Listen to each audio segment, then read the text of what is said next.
Fabulous.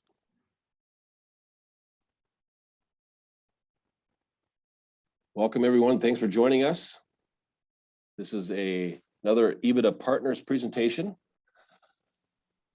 I encourage you to check out the website, EBITDApartners.com, to learn more about our organization. We are a group of individuals that specialize and customize our services based on the industries that we represent. We always welcome a phone call. We always welcome an introductory phone call, complimentary phone call, to really talk about some of the goals that you want to achieve, some of the challenges that you're experiencing, and in the areas that we concentrate on. And if we are not able to provide the solutions, we might have a better person. We might have some other option that's a better option. We always look forward to working with people that want to grow their business, believe that they deserve better results, and are looking for the answers to do that. We're going to be starting here in about 2 minutes. We got Paul on. Paul, how do you pronounce your last name? Omont. Omont. Like, oh, you're surprised, right? Oh, what a surprise. Oh, I wasn't expecting that. Oh, you exceeded my expectations. There you go. And I've listened to Paul do some presentations in the past. I have found his stories, his advice, his perspective, which is what we're going to be talking about today, absolutely fascinating, entertaining, and educational. And he, in a very short period of time, I believe is going to deliver some great ideas that you can apply today in your business, in your lives, in the relationships that you have. And we really welcome any comments, any questions, if you want to put that into the chat. And I will be facilitating the chat. So I'm going to let Paul go on with his presentation. If you see my face pop up, that means that we've got some comments or some questions, and then Paul can pause and take some questions from the field or from the floor, depending on where everybody is. And we'll go from there. You hope they're not on the floors to start the morning, Scott. Well, I was watching a presentation one time, and the speaker was so involved in the presentation and the pacing that they fell right off the stage. And the speaker said, "I will now take questions from the floor." There we go. Great improv, Beautiful line. Really, it did land on his feet, but was really prepared to then answer questions. So yeah. We're at 8 o'clock, and we've got people that are still signing in. I really want to be respectful of everyone's time, and I know they came here to see Paul and not listen to me pontificate on killing time and spreading things out. So let me introduce Paul. And I'm going to read this from his LinkedIn profile. So I encourage you to check out his LinkedIn profile, connect with him. And I believe that at the end of this phone call, you are going to be inspired to consider him as somebody to talk to when you're in a situation based on the scenarios that he described. So he is a nationally recognized public relations and public affairs professional with more than 30 years experience in providing communication programs and public facing programs that make an impact. Recognized crisis communication expert who has handled complex public-facing issues and challenges ranging from the 35W bridge collapse, I remember that, to airplane crashes, and from corporate restructures to data breaches. We've all seen that in the news. Known as a media and public speaking coach, as well as corporate training and development of personal brand profiles. Innovative and collaborative business leaders with backgrounds as elected public officials, interesting, nonprofit board members, and small business owners. So Paul, thanks for being with us today. I'm anxious to hear your story, and the floor is yours. Well, good morning. Thanks, Scott. It's great. I appreciate that very nice, warm welcome to you. Yeah. Good morning to everybody that EBITDA Partners brought together. I appreciate the fact that I'm able to speak to you guys this morning. What I'm going to ask you guys to do is not be shy this morning. What I like is people that are engaged. I know it's a little different than on a Zoom call than in a live audience, but if you have questions, Scott will be moderating them. I'd rather take them as we go, okay? So if you have some insight, if you want to push back on something I say, if you want more on a story I'm telling, go ahead and ask it, because the more interactive this is, the better off we are. You know, the funny thing was a while ago, Scott and I were at Minnesota Retailers Association, and we were chit-chatting after and having a beer. And we found out that not only are we mutual friends and admirers of each other here in the business world, but Scott and I both went to St. Thomas at the same time. So we found out that we had many mutual friends back from the old days. And I asked Scott, I said, Scott, what did you miss the most, or what do you like the most about your college experience? You know, what was the thing at St. Thomas that you want to be known for? And Scott turns to me and he says, Paul, I love taking tests. I just love taking tests at school. And I thought that was kind of strange, right? Scott says, I couldn't get enough of tests. So in honor of Scott today, what I want to do as we start talking about perception and reality, I want to start you off with a test. So we are going to start today with a test in honor of Professor Plum. Something for you to think about, because this is going to ground everything we do taking this test. And how you do on this test will determine how much you get out of this session and how much you gain from this beginning to the end of this session. So here's what I'm going to ask you to do. I know I can't see you, you can't see, you can see me, but I can't see you. But I'm going to ask you to do this because I can get the test ready for you in just a second. I want everybody to take a deep breath and to get ready for the day. I'm going to ask you to close your eyes. And when I say open, the test will be in front of you. So let's do this. Take that deep breath. Get ready for the test. Please close your eyes. Keep them closed. And then open your eyes. And here before you is the test. This is the test about the perception of reality. Now, some of you might know what this test is. You might have seen this before. You might be shaking your heads going, well, this isn't a real test, is it? But what this is, in fact, is a test. This is what people use in some situations to figure out where does someone start from with their perception on any object. So psychologists will use this test, it's called a Rorschach test, to see what people see in this. So if anybody is brave enough to let me know, please type into the box what you see when you see this test. What are you perceiving right now? Because there's no right or wrong answer, but it is going to set the groundwork for who you are, what you see, how you see it. Because within what you see, part of that is what we have is called preconception. Preconception is kind of the way you're wired as you're born. And the second part of that is what you gain as you go through life and how that's changing for you. So I see a few things coming in the chats here. Someone saw an alien skull, thank you, an abstract shape. Bigfoot with a crocodile. Someone saw ovaries. Someone says a bear rug, Godzilla, there we go. Someone said a mirror image of a skull and a body, a turkey. We're all seeing different things coming in. It's all the same test, but it's all hitting us differently as to what we're seeing. Keep that in mind as we talk about how this shapes how we shape things in business communications, in life communications, and political communications, whatever it may be. We start from a place. We start from a place where our reality is shaped with something that is innate in us, and it's shaped over time by our experiences in life and how things are communicated to us. So we're going to look at that just a little bit here. So the next thing I want to talk to you guys about is, okay, if we start with this and I can create whatever I want, give me a reaction to this next photo and let's talk about the story behind this. Now, some of you might know exactly, boom, off the top of your head, who this is and what this represents. This is our friend, Elizabeth Holmes. Elizabeth Holmes was the dropout from Stanford University who started a company called Theranos.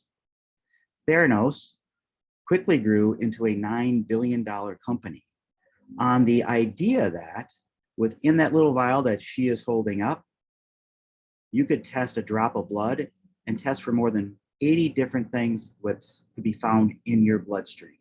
80 different things. Now, Elizabeth Holmes sells this idea to people very, very well. And she takes on the perception of who she is, even though maybe it was above her years. So if you've read the book Bad Blood, you've seen the documentary on Theranos, you'll know the story of Elizabeth Holmes. She shot up to become the world's first female entrepreneur billionaire under the age of 25 ever. The funny thing is that 99% of it was all fake. It was all kind of a big fraud. But what were we seeing when we saw Elizabeth Holmes in this idea? This is what I say, this is what you're seeing, your brain on hope. Think about that just a little bit. This is your brain on the hope that something could be this. And this young woman was selling it to people. She was selling an idea that if you look at it, you scratch the surface just a little bit more, you quickly found out that none of it was true. None of it would work. And yet she got CVS to invest in it. She got Albertsons grocery store chains to invest in it. She got Rupert Murdoch to invest $100 million in it. All told, she had $1 billion in cash invested in her. And no one picked up on the fact that none of this was worked. And every time it didn't work, they gave her more time and they gave her more time. Here's a funny little fact about Elizabeth Holmes. When she first started her company, she inserted a typo unwittingly into the company line when she typed it into the Secretary of State's office in California. Instead of typing in real-time cures, which was the name of her company, she typed in real-time curses. So those first investors that donated money to her to buy the Series A stocks were actually sending their checks to real-time curses. And in fact, that Freudian slip might have been a little bit telling as to what Elizabeth Holmes might have been up to. $9 billion valuation that went away like that. But she created something. And there's a reason we wanted to believe in Elizabeth Holmes. So this is your brain on hope. This is your brain seeing what it wants to see and believing that, hey, this person, this archetype, and we'll talk about archetypes in just a minute, is going to do something that's going to change the world. This is a powerful image. She cultivated a powerful image. The fact that she looked like Steve Jobs, dressed like Steve Jobs, was not an accident. The fact that she took on these mannerisms of a big, high-yielding executive was not an accident, because she used it all to really great effect. So that's our friend Elizabeth Holmes. This is your brain on hope. Now let's look at your brain on fear. Here's the opposite of Elizabeth Holmes. Here's your brain on fear. Now, some of you might recognize this photo right away and some of you may not, but I'll set it up for you.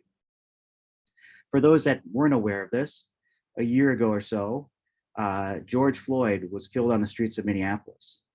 And after that followed days of protests and riots, and days of protests and riots, and many of us saw it, many of us watched it. And on that Saturday, a truck drove through the protesters that were on the bridge at 35W, and this is that truck. That truck came barreling down the highway as protests were gathered there, right? Stops, they pull up the driver, a couple of crowd members start beating this driver up. Quickly, it's ascertained that, wow, this guy is a terrorist. This is our brain on fear, because the first thing we thought about was, hey, this is a terrorist. The storyline here is something bad. This should not be happening. And they pull the guy out of the truck and they realize that quickly. They pull it out of his license and they start posting his license on social media. And people start kind of Googling his name and they find out, oh my gosh, he's an immigrant from the Ukraine and he was in the military in the Ukraine. And therefore he was a Russian terrorist. And this truck was full of gas, ready to blow up all these nice people on the bridge. And that was our brain on fear. Think about that. That's what we wanted to see. Just like we want to see Elizabeth Holmes as hope, knowing that behind the surface there wasn't there, let me tell you the true story of the driver of this truck. Because during the unrest in Minneapolis, I'm a Minneapolis kid, I grew up in the city, I got so tired of the bad communications put out by the state and the city of Minneapolis that I put together a group of friends and we called the governor's office on that Friday and we said, Governor, you're doing a horrible job at communication. Can we please help you? Because you are so bad at keeping the public informed and keeping them calm and giving them something better to do than the stuff they're doing every night. Can we help with communications? And the governor's office said, okay, write us a plan. So me and my 4 friends, we wrote a plan on communications, how to use social media, how to use imagery, how to use public figures the right way in a crowd like this, how to kind of tamper things down. And the state said, great. We're going to put you guys in our operations center to help us determine what we should be communicating when and where. So we had 2 of us embedded with the state. The rest of us were working from our home offices, doing all the things you would do in terms of crisis communications, issues management as fast as we could. And when this truck happened, the funny thing was I get a call from my wife. And it wasn't a happy call from my wife because my wife, you can't see her in this photo, but she was one of the people there that morning at a prayer service on the bridge. There are a group of people there praying on the bridge for peace when this truck came through on the other side of the highway. And she was terrified and horrified, and I asked her what happened. And she said, my God, this truck came through right in the middle of everything, and then it stopped, and then they pulled the person out, and they were beating him, and then they stopped beating him, and it was chaos, and it was mayhem. And I said, what do you think it was? And her brain on fear said, it was terrorism. Now, something about this an emotional state coming towards me from someone I love, made me think. So I said, I better look into this really quickly because I knew the state was about to do a press conference announcing this as terrorism. So I did some quick research and I got on the phone with the other people that were helping me, my volunteer crew, and we started looking at, okay, we know this. We can look at the MnDOT cameras coming onto that highway. We can see where this truck had been. And so we pulled the tapes really quick because you can do that. I pulled the tapes and I see that, you know what? This truck came onto the highway legally. It wasn't barricaded off. In fact, the MnDOT was too slow to barricade all the roads off in front of this protest. So this truck had come onto the highway on a road that was wide open. And we followed that truck back up to where it dropped, where it came from, and found out a couple things that were really interesting to me. First, that truck had just made a delivery of gas to a gas station in South Minneapolis. I happened to look up the address of that gas station, call the owner, happened to be someone that I knew through the Retailers Association.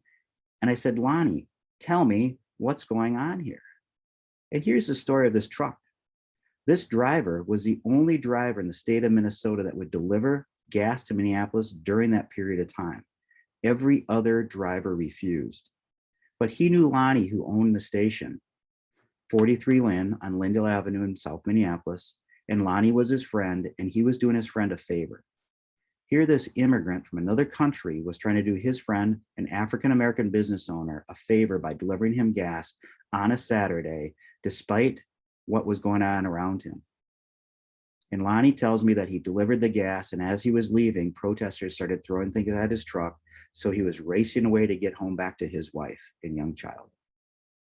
Suddenly, the story of the truck is not our brain on fear, but behind the surface of this, we see something quite different. And we called the governor's office and we said, halt the press conference, because already politicians on both sides of the aisle had said, hey, this is terrorism and we're calling in the Department of Defense and we're going to tamp this down. So suddenly, instead of a story about a truck being a terrorist on the bridge, we stopped that because this wasn't a story of fear, but this was our brain on fear. This is what our brain wanted to see. This is what everybody saw until we scratched the surface. So just like Elizabeth Holmes was our brain on hope, this is our brain on fear. So we have to understand, starting with that Rorschach test, that anything we see, anything we perceive, starts at a certain point in time in our mind. And this comes from our life experience. It's how we orient ourselves, whether it's religiously or politically or socially. But we start from a starting point, and that's going to shape how we do things. So what do we do if we know this? What do we do if we know that there's perception and reality? How do we take this? Well, as communicators, we know there's certain techniques that we can use to shape the way you believe things in a better and a different way. So whether it's to focus your business a certain way or to brand yourself as a person as a certain way, we know there's certain techniques that will always work for you. So let's take a peek at a few of those techniques and see what they look like. See how we can use them to our advantage to do things. And here's the first one I like to tell people. All humans share the same brain. No matter where we are around the globe, every human out there enjoys the same thing, that they love the idea of a story.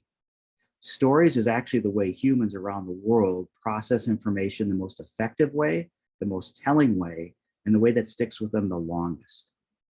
So those people, those companies, those businesses that tell a good, compelling story, they can launch into a storyline, tend to do better than those that can't tell a story. People prefer the story arc or over a series of random facts. So when we can tell our business story in a story arc, the better off we are. Think about it this way. Every story comes in 5 parts. Think of the 5 parts. This is what I learned in 7th grade English. In 7th grade, I was lucky enough to have an English teacher named Miss Tyson. Miss Tyson was the best teacher you could ever ask for in 7th grade. And Miss Tyson, first day of class, sends us home with the assignment to go write a story and bring it back the next day, and she was going to grade it in class. So being the kid that just came from 6th grade, from grade school to junior high, I thought I was pretty cool. I run home, write a story, turn it in the next day, expecting that, hey, I'm going to win the big prize for best story the next day. And if you won that big story, Miss Tyson gave you a giant lemon drop, even better. So I turn in my story with my fellow students, and Miss Tyson grades them in class. And then she goes around and she hands back the story and a lemon drop to those kids that wrote the story the right way. I did not get the lemon drop that day. I was devastated. Miss Tyson is looking at me.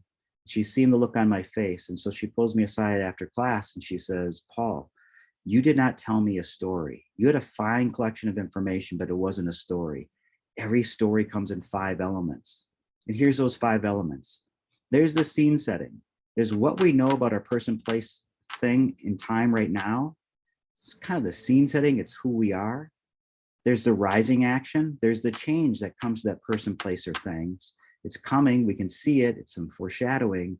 And then there's boom, the conflict. There's no story without a conflict, she tells me. You have to drive change to have a good story. So you have to have something that's some drama, some change that becomes the highlight of the story. And the better part of all this is steps 4 and 5, which is the resolution and the happily ever after, resolution and outcome. The best stories have that whole arc. So in the case of Elizabeth Holmes, she was selling us the story that she, and she alone, could solve the idea of a drop of blood that could find the cures of the causes of anything that was in your bloodstream. 1 drop. Wow, what a story. And she could do it because she had dropped out of Stanford. Wow, what a character. So that story arc stuck in the minds of people, and it kind of overrode all the other stuff that they might have seen that made her think differently because of that. So using storytelling is something that's as human as all time. Using it this way can help us sell our businesses, help tell our stories. We use strategic storytelling in crisis all the time. When we are doing crisis and issues management, we don't deny the fact that something bad happened, but we spend more time talking about steps 4 and 5, how we're going to fix it and where we're going next than what went wrong. The faster we get people through the story to the next story, the happier they tend to be. Think about any crisis that you can imagine in the last couple of years that had a big impact. Minneapolis thing is going to stick in the minds of people around the country. I've seen, look what happened in Minneapolis, because we had a week's long worth of crisis and chaos and riot. Think if that had been shrunk down to 1 day. Did you know in Minneapolis, after the death of George Floyd, there were 3 other police-involved shootings where people died in police custody? I bet you only 1 other that you'd know of, and 2 others were handled so much differently, so much better, that story got compressed. Those are the ones that people that understand crisis communications have handled better. We tell a better story. We tell it quicker. We get people the resolution and outcome quicker, and they move on through the story. So the power of storytelling is one that helps shape perception, and we can use it as a proactive tool, a reactive tool, but understand this, that people process information in terms of story. Every story, we also know, has to have a good character to it too. Think about the people you know in your life and you think, oh, that person is just like that person, or he reminds me of her, or she reminds me of him. What are we really saying when we see that? This is what we're really saying, is that we tend to see people in these tens of groups of people. We call these archetypes. Humans tend to see people, no matter what slice of life they come from, in certain ways, and we give attributes to that certain type of character, that certain type of person. Think about Elizabeth Holmes again for a minute. Think about who she really represented in the story arc of the story she was telling. She was looking at someone that could have been an innocent or a sage, right? Here's this young college dropout, right, who might have more knowledge, and she was on this quest to solve healthcare's ills. She was going to find a way to make sure you can only take 1 drop of blood, make something wonderful out of it. So she fits into that quadrant of innocent or sage. Think of other people that you know now, right? You've seen these guys that are billionaires flying off to space. Who are we really seeing when we see the billionaires racing each other off to space? Is it the outlaw magician type person? They want to leave a mark. They want to be the first person to fly an aircraft to space and back. Is that what we're saying? In my mind, that's what we're seeing. We're not seeing Jeff Bezos and Elon Musk as anything other than the outlaw magician. They are that combination of person, and that's what sticks in our mind. That's why they feel comfortable to us when we talk about them. Think about all these other things on this circle here. This archetype graph tells us different ways that people see each other. We are predetermined to see people as certain types of people, and they fit into a story a certain way. Now think about how this applies to your business, how this looks to you when you say that I am this type of an accountant, I am this type of a business leader, I am this type of a whatever it may be. How are you portraying yourself? Are you taking the time to think through these things that the brain already goes to and play off of them or play against them? My advice to all people is to always play into these things because the brain sees these already, and make sure it's in the good quadrant that means something to you, because I doubt there's many business people that want to sell themselves as the lover or the jester. Those are not good things in terms of the business community, but they might work in other areas of our lives in terms of entertainment, right? The jester becomes a pleasure, right? We want to see that thing. So we need stories, we need characters, and what we're also predetermined to see from time to time is this, is how we name things. I want to talk about a couple of things we've done here in the Twin Cities that you might relate to, but you might not even know the power of naming that we use on a regular basis to have you think and perceive things differently. Let me give you two examples. The first example is the idea of the old Sears building on Lake Street in Minneapolis. Now, if you remember that, if you've been around the Twin Cities long enough, the giant Sears catalog warehouse used to be on Lake Street in the middle of Minneapolis. Ginormous building, one of the biggest buildings, kind of big, massive built out building in Minneapolis. And as Sears was dwindling down, they knew that they're going to have this huge eyesore that they couldn't do much with in a declining neighborhood. And that neighborhood was called the Phillips neighborhood. Phillips neighborhood at the time was known as the highest crime, most dangerous neighborhood in Minneapolis. So if you're Sears at that time, what do? How do you turn that real estate property that you're going to have to abandon into something that might have some value to it? Do you want to stick with it being in the Phillips neighborhood?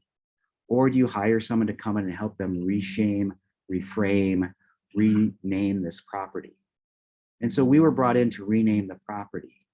And we started to look at things about what we could play off about what people already knew and how we could play into the archetypes of places in the Twin Cities. We had downtown, well-established downtown area, and we had uptown, well-established. They had attributes and feelings about them. If you lived in uptown, it was a little more artsy, a little more music-y, younger crowd. Downtown was business-centric. So we created Midtown. We played off the up and the down and made a mid because it was between the two and started branding that area as Midtown. Suddenly we could give it a whole new name because people were comfortable with those other names and assume that Midtown must be part of this chain of ideas, and it was okay, just like the rest of them. So we renamed that property, that area, Midtown. The building became Midtown Exchange.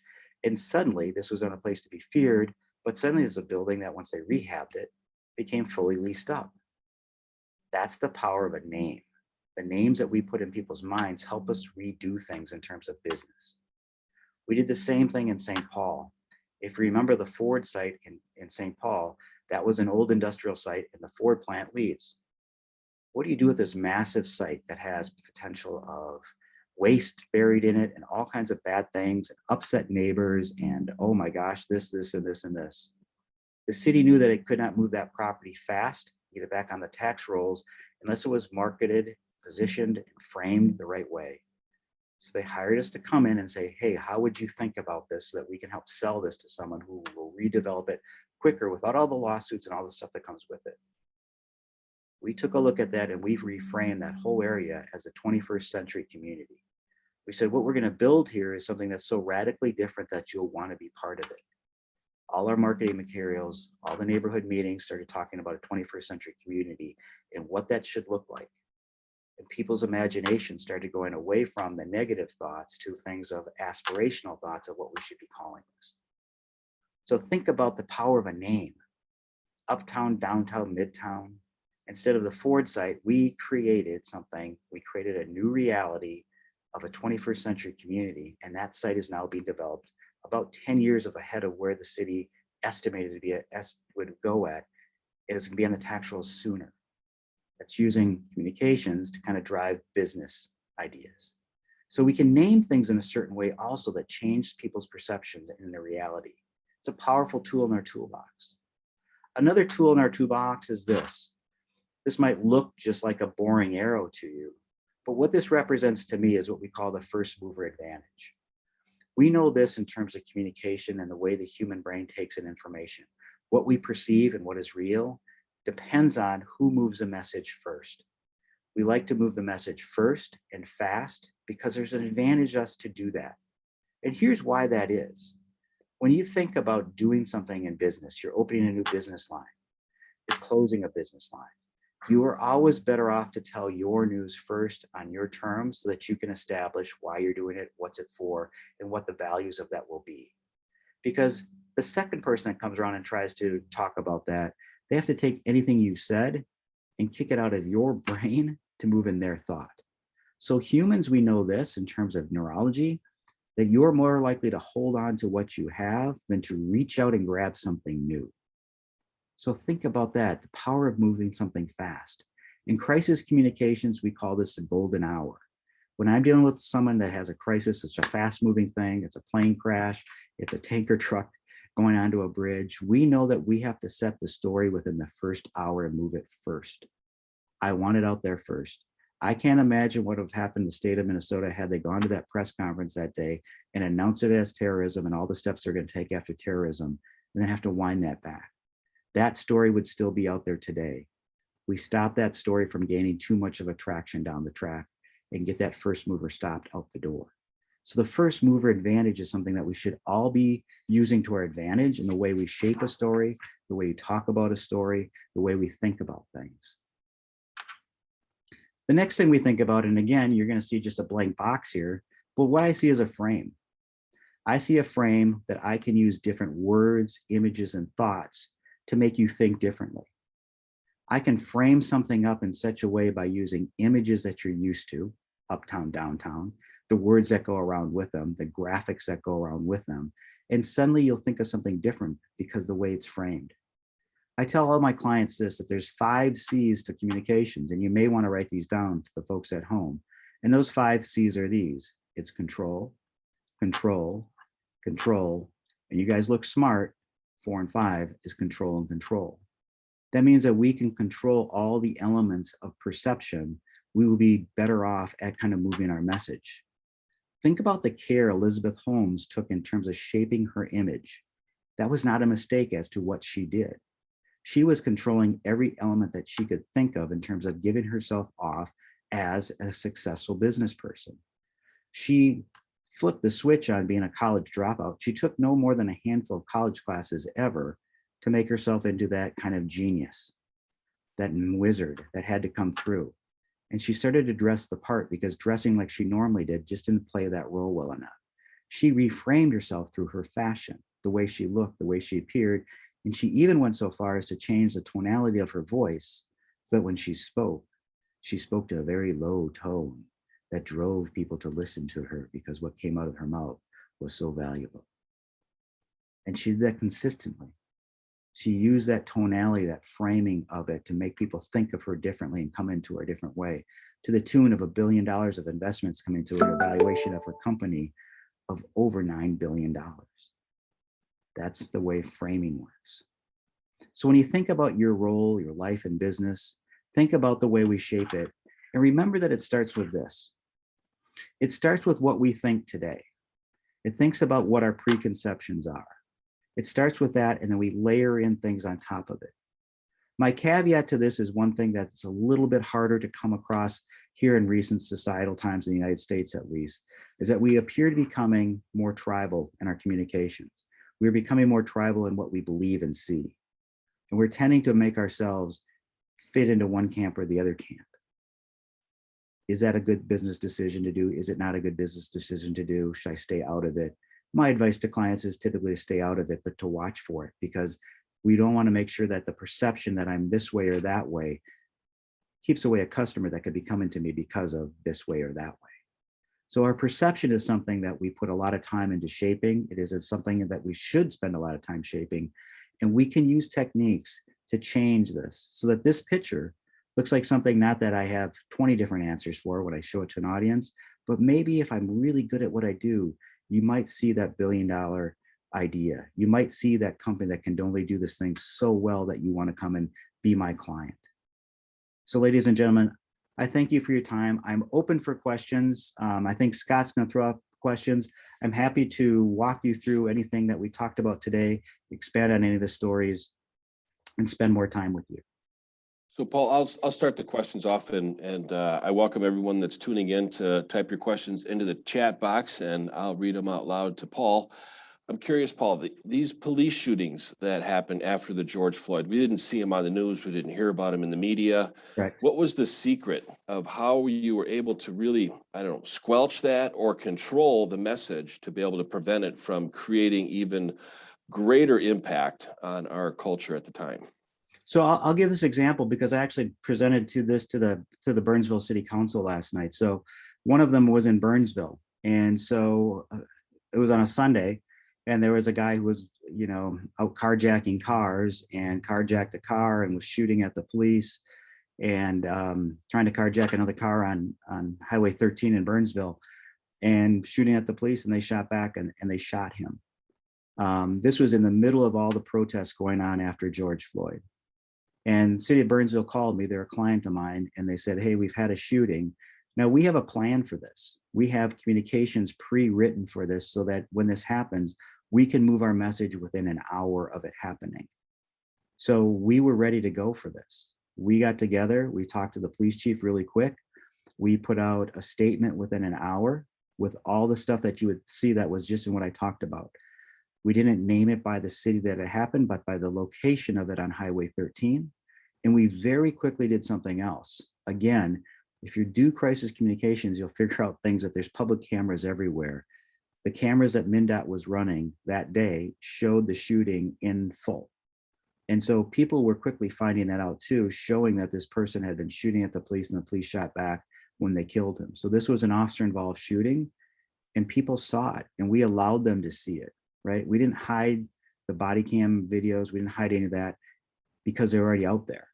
And so what happened in that case is that we gave it a name and a place, and we had the mayor of Burnsville out there talking to people that had gathered there right away, and a city council member out there right away, a human face, meeting with a human face, right?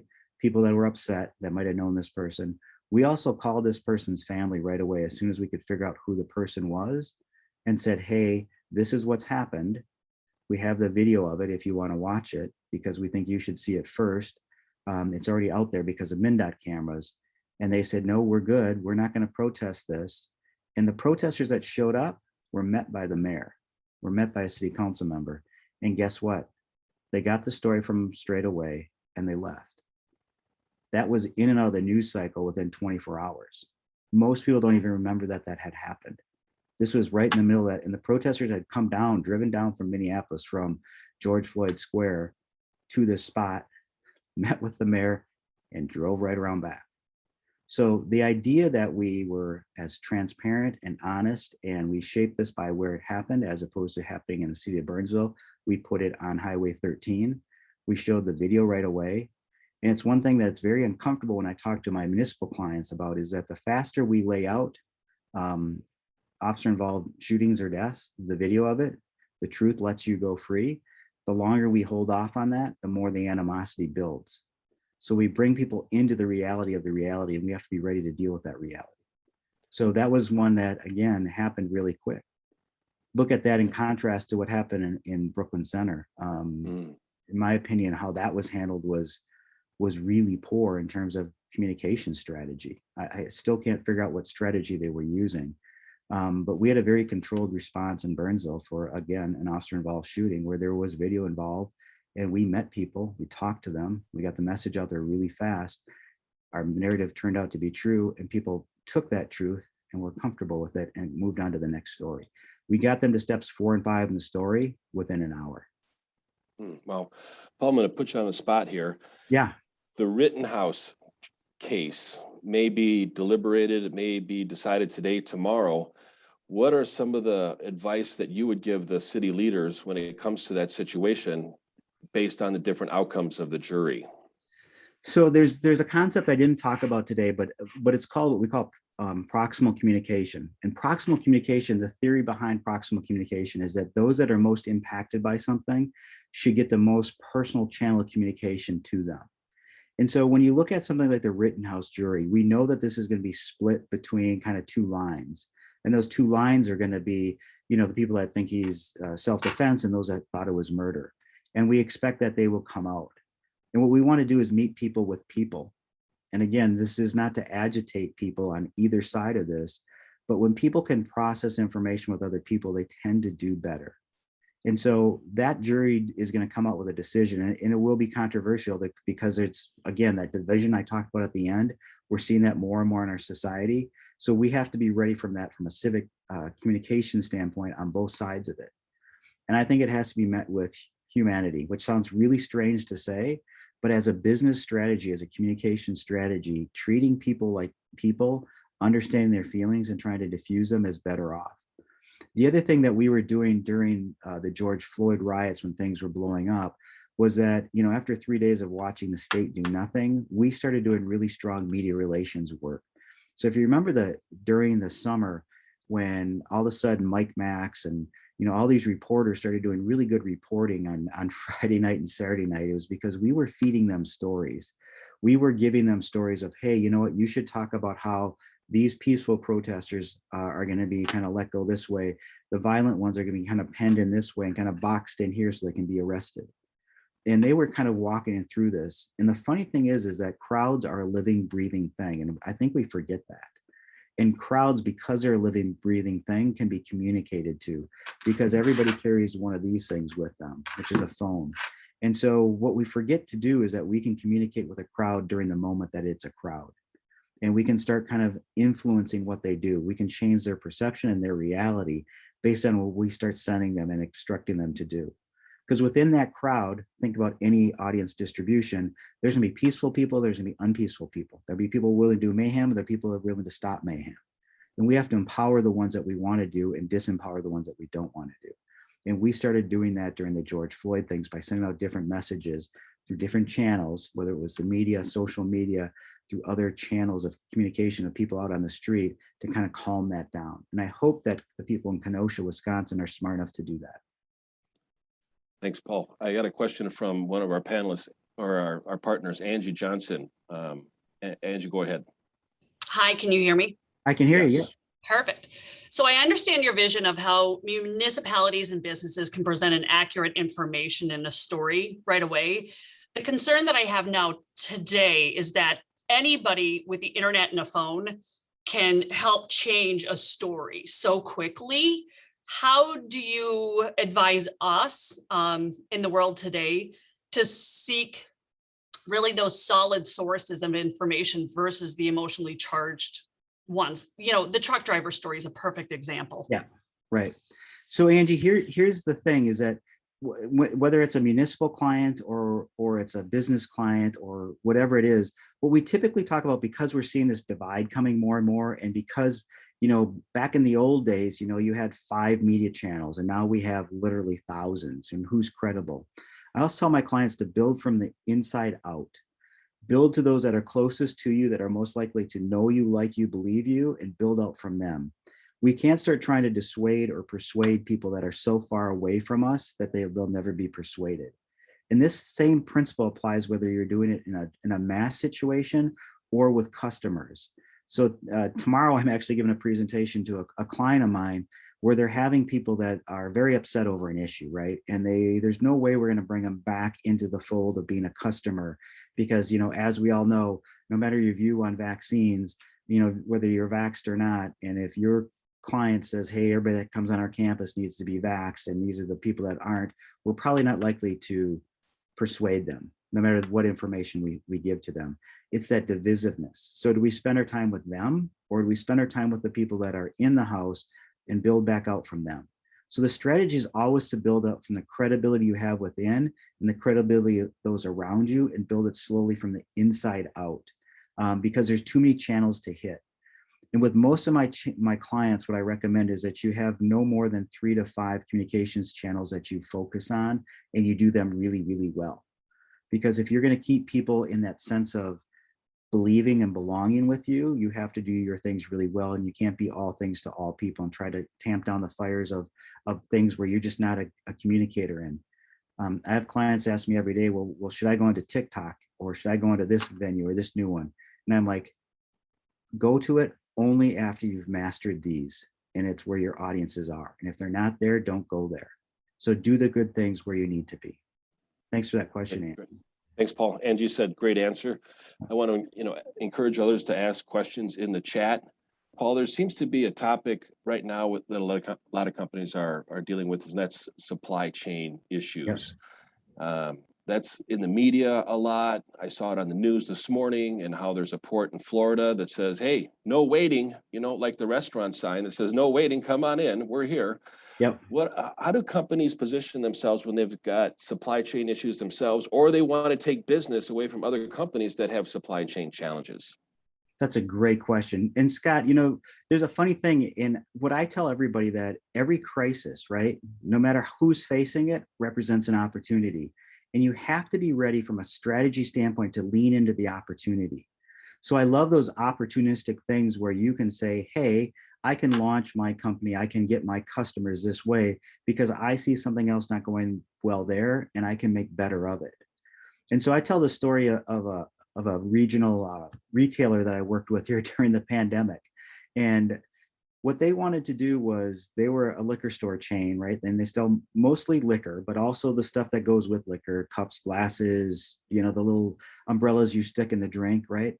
And during the pandemic, we knew that liquor store sales would go up by 1/3, and they did. If you look at revenue growth in terms of liquor stores during the pandemic, it's gone sky high.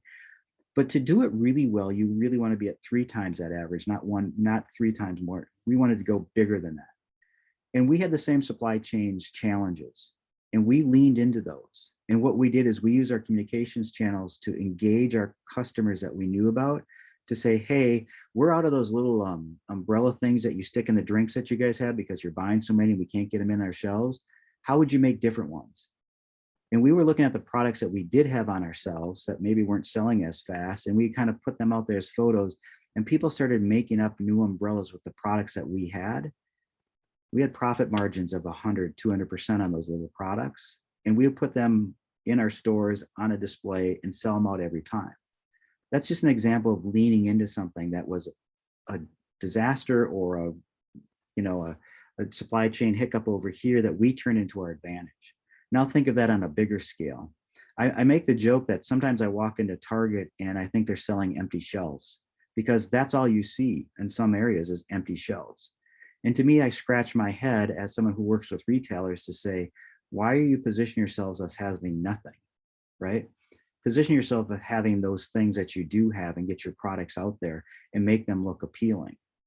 Let people know that they're coming, but again, don't sell me empty shelves, because what does that mindset do to me? What is the framing of an empty shelf?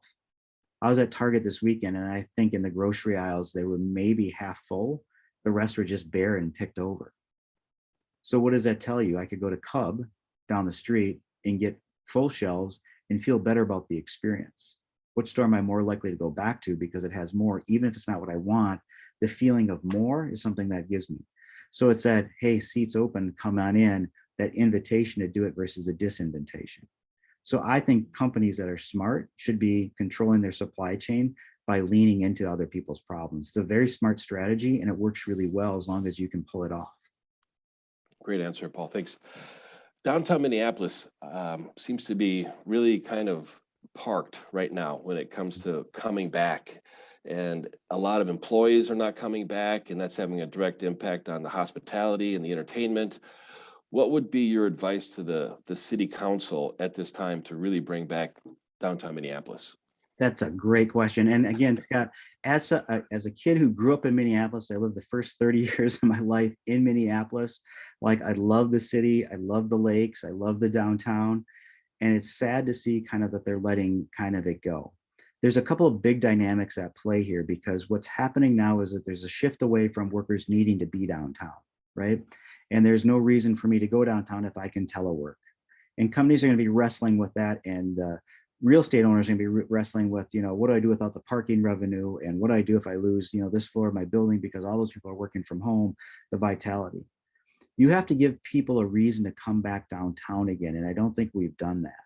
So back in the 80s and 90s, we did this thing with Downtown Council, because when the Mall of America was built, it was a big counterbalance, right? It was a big counterbalance to downtown Minneapolis, right? You look at downtown Minneapolis as dying when the Mall of America come in, because now all those shops that I can only find downtown, I can find at the mall in one spot. And so we had to counterbalance that. And that's when we created Holidazzle for downtown Minneapolis. And think about that, those first crazy days, we said, we're going to do a parade every day from the night before Thanksgiving through New Year's. And what did that do? It drew hundreds of thousands of people back downtown. We gave families and people a different reason to have to come downtown. Right now, we're not giving people a reason, whether it's event-based or longitudinally based or something specially based. So we're not highlighting those things to bring people downtown. Downtown still has a great theater district. It has a great nightlife district. I represent several of those restaurants downtown. What we need to do is say, hey, this is a good place to come on these days and make it look hospitable again. We can't let the doors go out. I think it was a big mistake that they kept up all the paneling on the walls downtown Minneapolis long after they needed to. Because if you did make the drive downtown and you saw how barricaded things up, that image, that framing of downtown still sticks in a lot of people's minds that they may never come back. So from a public safety standpoint, it made sense during those moments, but it didn't make sense from a PR standpoint. The moment those instances where it was needed was gone, they kept those up way too long. That image burns in people's minds. So I think downtown and the politicians need to get out of each other's ways and give people a reason to come back downtown again and make it hospitable. Great answer, Paul. A lot of companies are dealing with labor shortages, especially in manufacturing. How can a company position themselves to be attractive to workers or to be able to keep and retain employees in this market? Well, that's a great question. So I'm actually working on employee retention with my clients all the time, because there's nothing more valuable than a good employee right now. And so what we're telling all our clients is to get closer to those people that you want to have stay with you, and don't let them go. The great resignation, as they're calling it, we're seeing about 30% of the workforce kind of wanting a change in their lives. And it's a real thing. People are reevaluating. The pandemic's caused them a chance to reevaluate. If they're going to reevaluate, you have to make your company still the choice for them. And that means listening to them, which is a really hard thing for a lot of businesses to do, because otherwise, if they feel like they're they feel like you feel like they're a good employee, but you're not listening to them, they're not going to be closer to you. So you have to be the magnet that draws them back. And you have to actually take the times to listen to them. So what we've been doing with clients is doing a lot of survey work with employees, asking them what they want, not just on a survey level that's anonymous, but also on a level of person to person. What can I do? What do you need? How can I help you be successful? What does the new workforce look with you? You can't pretend that the paradigm hasn't shifted in the workplace. So again, this is about getting closer and closer to your audiences and actually listening to them. If you want to keep good people, you got to listen to them. And some people during this time, Paul, will switch jobs and their personal brand is associated with a previous career. If they were to do a career shift, get into a completely different industry, but they're still serving the existing network, what is your advice to somebody on repositioning themselves in a different industry to their same network? That's another great question. So, Scott, these are from the audience, Paul. They're not me. I mean, we have a great group. So thanks, Kathy. Well, we work a lot with clients on personal branding, right? Because who do I represent now? And what does it look like if I represent something different now, right? So if my client base, if my personal network, and I tell everybody this, your currency is your network. What your value is, especially in the business world, is the people that you know and trust and like around you, that you can count on, that you can call upon. To transfer that, you have to take the steps to make sure they understand the new or different value proposition. And yet within that value proposition is the same values that underlie it, right? So you look at the things that you always have. So Scott, like you and I have known each other for a few years. I know what I get when I interface with Professor Plum, right? I know that's going to be there, that core element to you.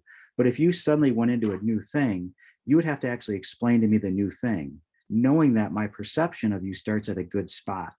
So we want to take something from what we call good to better. Take what I know of Scott as a good thing to something might be better for Scott, so I can celebrate it with them. If you don't go and celebrate that change with people, they tend not to understand it. And what we know about human interaction is that when people can kind of, I don't want to say party with you, but they can celebrate it with you. They can throw the party. They can know that you're doing something different now and feel good about it. They're more likely to refer you and things like that. We did a research study at St. Thomas with a colleague of mine, because I teach at St. Thomas as an adjunct too, which allows me to do some research. And what we looked at was the power of kind of interpersonal references to people in business. And we found out that most people will give people, they're like 1 or 2 references away from a good reference. As soon as you drop out of that reference network, you drop out. So you have to continue to feed and nurture it. And if you're different, let people celebrate that new difference with you. Most people are eager to step into that new difference with you, but you have to make the steps to say, here's what I'm doing that's different. It can be something as small as a coffee or a letter, but we recommend that it's as personal and real to you as possible. Paul, last question, and we're coming on up at the top of the hour. What advice do you give to people when it comes to social media? What are some of the do's and don'ts? What are some of the mistakes? What are some of the things that, as Tom Peters would say, drill holes below the water line? Yeah. What are some of the mistakes on social media people make? Yeah. I think most people that get into social media don't fully understand it, and they try to do too much or be too much on it, and they don't understand the rules of the road before they go on it. And so with social media, it is 2 things. It is quick to hurt you, right? But it's also quick to wash away if there's enough of it else out there. And so what we try to tell our clients to do when we build a social media platform or profile with them, we typically will write out for them as they get started what their themes are, what their messages should be, what their schedule should be, and we kind of try to schedule out so they know it. So if you've never done it before, I do recommend that you work with someone who has, because it's a new thing. It's trying to say like, oh, I can walk into a TV studio and be a TV star because I watched it.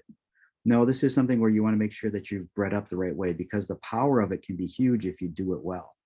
I also caution people that know your audience when you do it, and bigger isn't always better with social media. It's having the right audience that matters and curating your list of the right people. And sometimes that just means being asked, hey, will you follow me on Twitter, of the right people, because their power translates to yours. So social media is kind of a wild, wild west out there. I tell people to take it slow and know what you're doing before you do it. And don't be too, shy to say that I can't go to an expert to get some help on this. Most people that do social media for a living will be happy to help you walk through that. Great advice, Paul. Thank you for taking the questions from the audience. Any closing thoughts or any remarks as we wrap up the hour? What I just want to leave people with is challenge the way you think of things. So go back to that Rorschach test that I started with, right? I started and ended with the Rorschach test. Every time you think about something, think about where you're starting from and where you want to go. So the Rorschach test kind of, to me, represented the beginning and the end of where we go on a journey and how we shape it. We can use communications to change the outcome from one side to the other. So whether you're looking at something critically, like you want to know why is this really happening in the world, think about the layers that come behind it. Think about why so many people didn't pick up on Elizabeth Holmes, despite all the warning signs, right? Think about why people didn't pick up on the truck driver, despite the warning signs the other way. We tend to see things that we want to see. So let's use those to our advantage, especially in our business lives and our personal lives, so that we can put our best face forward all the time. Great. Thanks, Paul. For those that are attendants or wish there were other people that were attending, this program is recorded. You will be able to see it again if you go to the website ebitapartners.com. Click on the events tab. You will also be able to see past events that we've held. Stay tuned for more events, and I'm grateful for your attendance today. Paul, thanks for joining us. Yep. Thanks, Scott. Thanks, everyone. Have a great day. All right. Have a great day.